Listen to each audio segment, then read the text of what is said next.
नमस्कार, मैं हूं रविक्षा शर्मा और आप देख रहे हैं शार्प मीडिया न्यूज।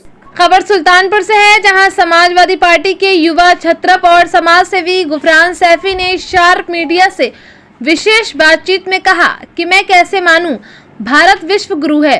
फोर्ब्स की रिपोर्ट के अनुसार भ्रष्ट देशों की सूची में भारत का नाम है और भारत ने वर्ल्ड बैंक से सबसे बड़ा लोन ले रखा है, पर जनता को मिलने वाली बुनियादी सुविधाएं ना के बराबर हैं।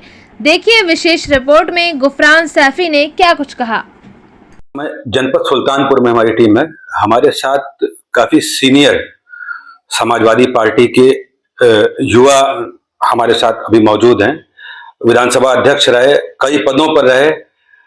हम इनसे बात करेंगे, जानेंगे समाजवादी पार्टी में जो पढ़े लिखे लोग हैं उनका क्या स्थान है, चुनाव में उनकी सहभागिता है कि नहीं है। पूर्व मुख्यमंत्री अखिलेश यादव वो चाहते हैं कि एक पढ़ा लिखा तबका पार्टी में आए, चुनाव लड़े, आगे बढ़े, टिकट भी देते हैं।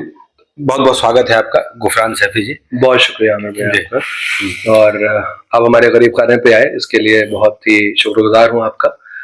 रही बात मेरे पॉलिटिकल करियर की, तो बहुत सीनियर तो नहीं हूँ, मगर हाँ युवाओं में सीनियर हूँ, ये आप कह सकते हैं।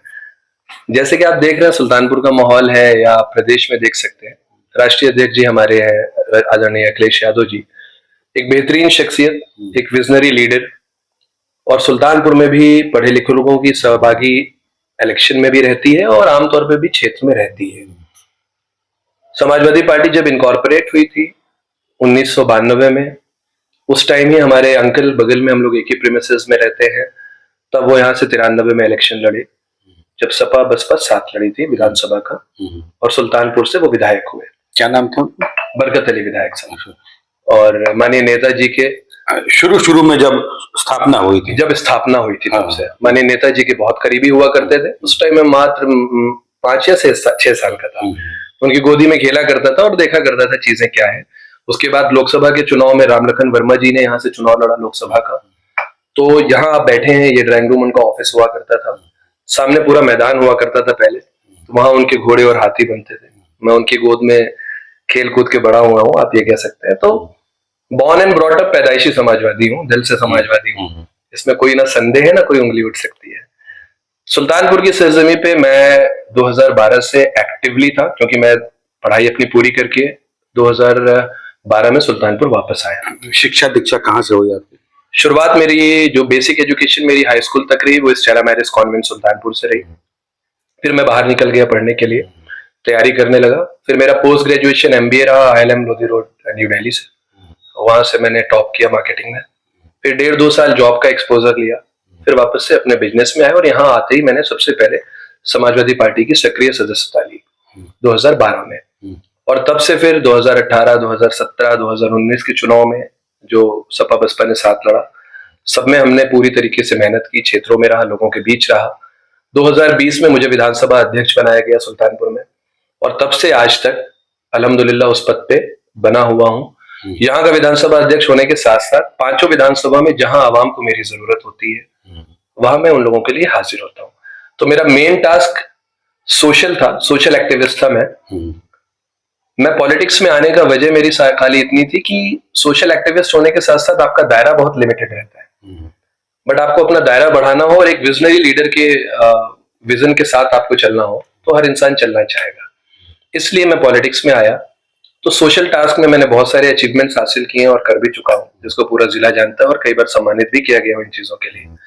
और आज भी जो हमारे राष्ट्रीय अध्यक्ष जी का मिशन है, PDA की यात्रा, PDA पंचायत, इन पे हम फोकस कर रहे हैं, और उम्मीद है 27 में एक बड़े बदलाव के साथ आप देखेंगे। सोशल वर्क में यहाँ पे किस तरह की सेवा किया लोगों की? सोशल वर्क में हम लोग ने जाड़ों में कैंप्स लगाते हैं, जो ईंट भट्टों पे लोग लेबर काम कर रहे हैं, या जो गरीब आवाम है जिनको पहनने ओढ़ने को नहीं है, तो हम लोग जो रिफर्बिश कपड़े होते हैं, बहुत से अच्छे घरानों में कपड़े एक ही बार पहन के छोड़ दिए जाते हैं, उनको लॉन्ड्रीज करा के, उनको वॉश करा के और गरीबों तक तकसीम करना, पहुंचाना।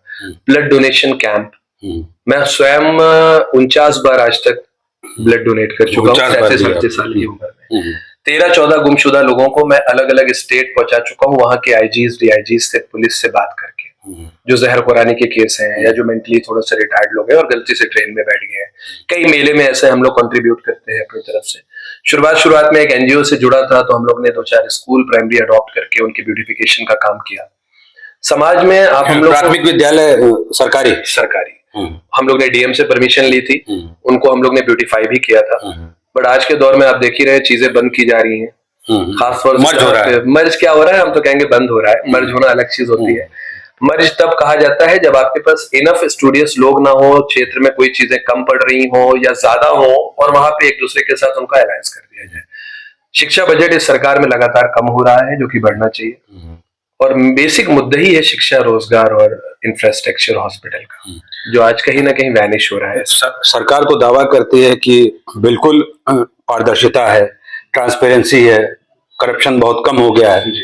करप्शन बहुत कम हो गया है। आप तो खुद मीडिया ऑनलाइन काम होता है। आप तो खुद मीडिया जगत से आते हैं, आप तो खुद सर्च कर सकते हैं। फोर्ब्स की रिपोर्ट आप देख लीजिए, विश्व के टॉप 3 देशों में करप्शन में इंडिया का दूसरा या तीसरा स्थान आपको मिल जाएगा। ठीक है।